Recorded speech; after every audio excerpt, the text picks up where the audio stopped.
実に面白い。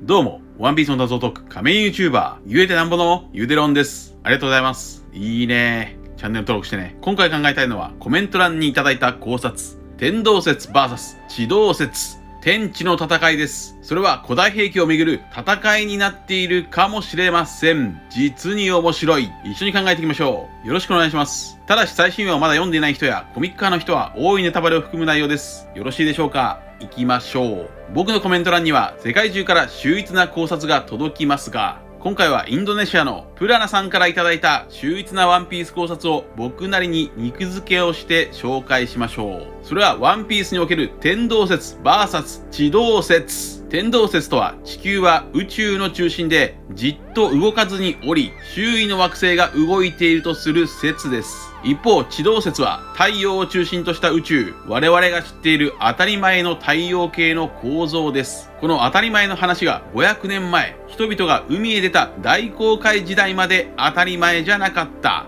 全世界の人々は天動説の方を信じていました。これは現代の我々が使っている言葉でもわかります。日が昇る、日が沈む。これはおかしな言葉でしょう。太陽は昇りません。太陽は沈みません。ただ勝手に地球が回っているだけです。しかし500年前まで全世界で地球の方が固定されていると考えられていました。なぜ天動説の方を信じていたのか。それは宗教と一体化していたためです。神がこの世を作ったんだ。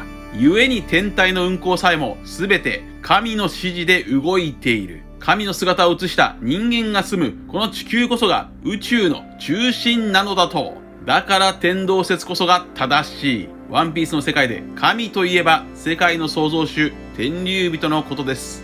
天候は神の営み。このセリフは以前も考えたように163話イム様163話で語られました。そしてこちらの動画では五老星、サターン星が土星を表す存在なら、イム様とは元月の神、現在は青色の星のいわば地球の神だと考えました。地球を中心とした世界が天動説ならば、それは神イム様を中心とした世界とイコールです。つまり地球を中心に太陽も月も、そして5つの惑星、火星も水星も木星も金星も土星も回っている。それが天を中心とした天動説です。しかし1508年、天文学者コペルニクスという男が現れます。コペルニクスが天体観測を続けていると、何かがおかしい。天動説では説明できないものがある。そこからコペルニクスは過去の様々な文献を調べていくうちに、古代ギリシャの天文学者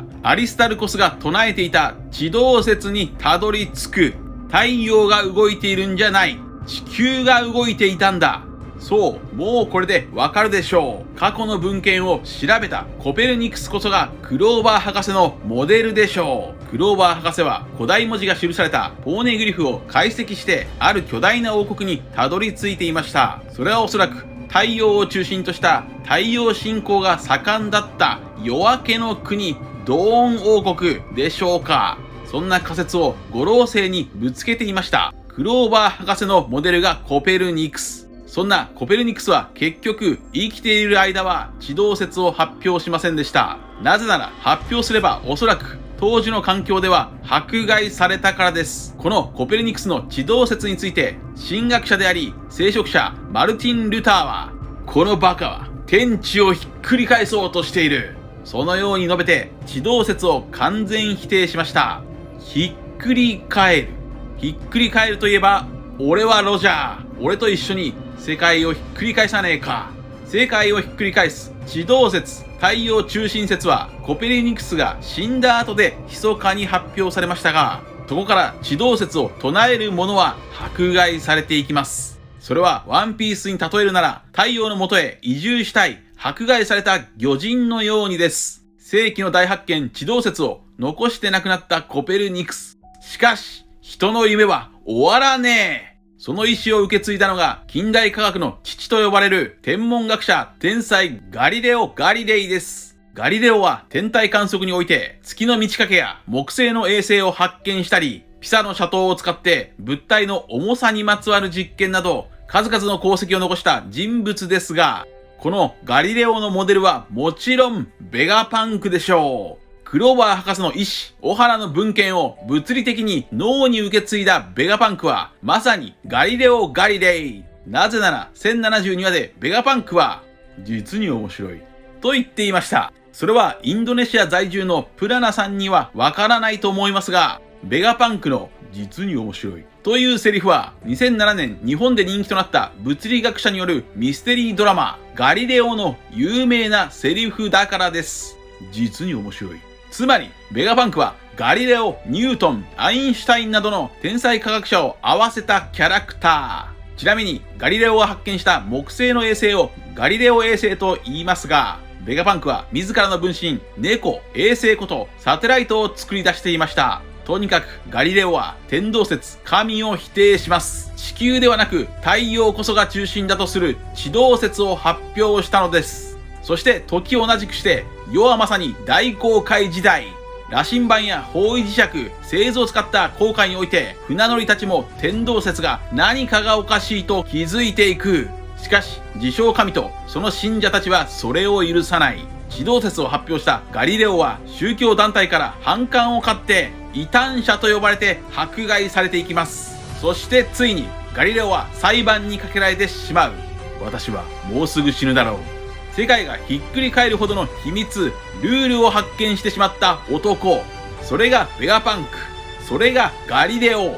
ガリレオは裁判においてコペルニクスの仮説、地動説はただの数学的な可能性であると主張しましたが、それでもガリレオは異端者と認定されて1633年に有罪になります。有罪になったガリレオは神の前にひざまずき、太陽が中心だと考える地動説は誤りであり、地球を中心だと考える天動説こそが正しいのだという宣誓文を読み上げなければなりませんでした。これは相当な屈辱だったでしょう。その後、ガリレオは一生涯監視された生活を送ったそうです。そう、いつの時代も正しい理論が評価されるわけではありません。大衆は複合的な要因によって信じたいものを信じ込む。しかし、それでもガリレオはやがて来る新時代を信じたい。ガリレオは裁判の後に小さくつぶやいた。それでも地球は動いている。悲劇の天才ガリレオ・ガリレイ。誰も信じてくれない地動説。地球が動いてるって？それならなんで空飛ぶ鳥は地球の時点に取り残されないんだよ。おかしいだろうが。答えてみろよ。全世界の誰もが信じてくれないコペルニクスとガリレオの地動説。しかし、その時、リンゴが落ちた。ガリレオの死と入れ替わるように登場した天才がアイザック・ニュートン。受け継がれる意志。地動説の弱点を塞ぐ重力の発見です。このニュートンもまたベガパンクのモデルでしょう。重力の発見によって天動説は崩れ去る。地動説の勝利だ。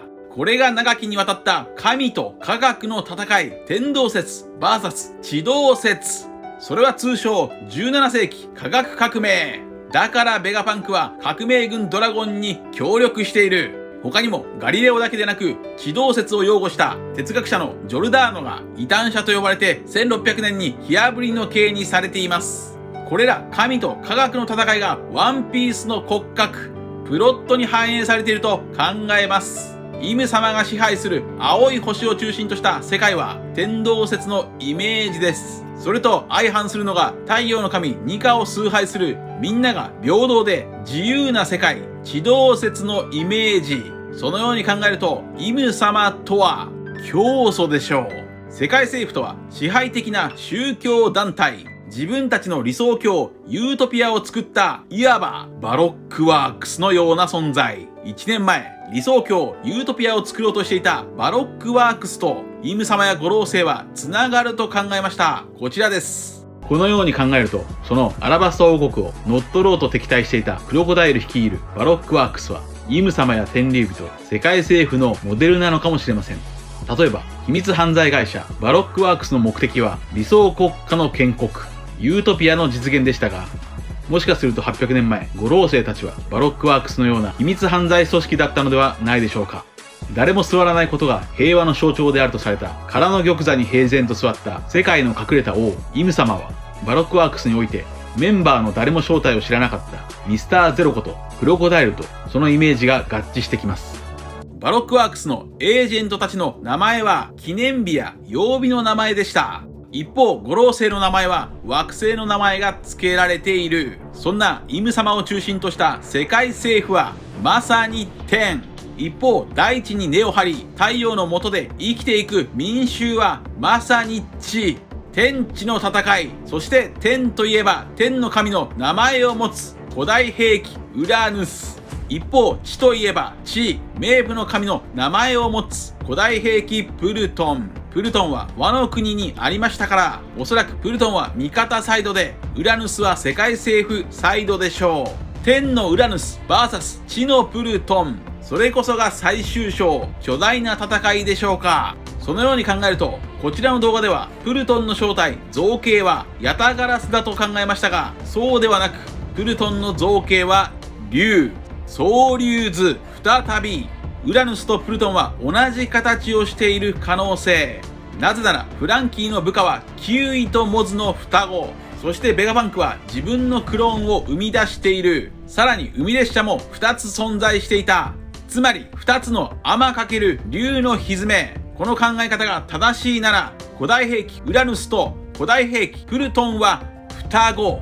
ほぼ同じ設計図の可能性もあります。こちらの1061話の動画では、ベガパンクとフランキーは同類だと考えました。フランキーが登場した時のイメージは星でした。一方、ベガパンク本体はステラ、星です。さらに2人とも自分を改造したり、サメ型の潜水艇を作ったり、巨大ロボットを作ったりする。2人は同類。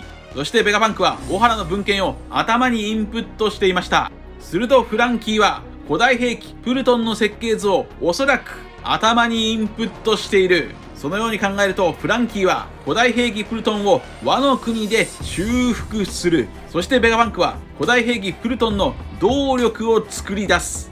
もしもこの動力がエースから抽出した腎臓メラメラの実だったら激アツかもね。つまりエッグヘッドの次にベガバンクを乗せて向かう先はグランドラインの逆走、ワノ国。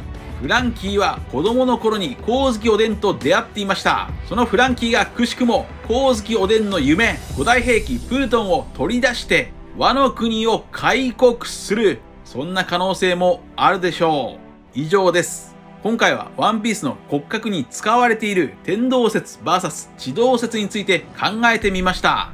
それは滅ぼされた太陽の国や古代兵器につながる。そしてもしもベガバンクを連れてワノ国に戻るなら、ヤマト10人目の可能性がワンチャンある。ヤマトゆでろん、諦めろん。皆さんはどう思われましたか？ご意見や考察してほしい謎があればコメント欄までよろしくお願いします。ありがとうございました。またね。チャンネル登録やコメントよろしくお願いします。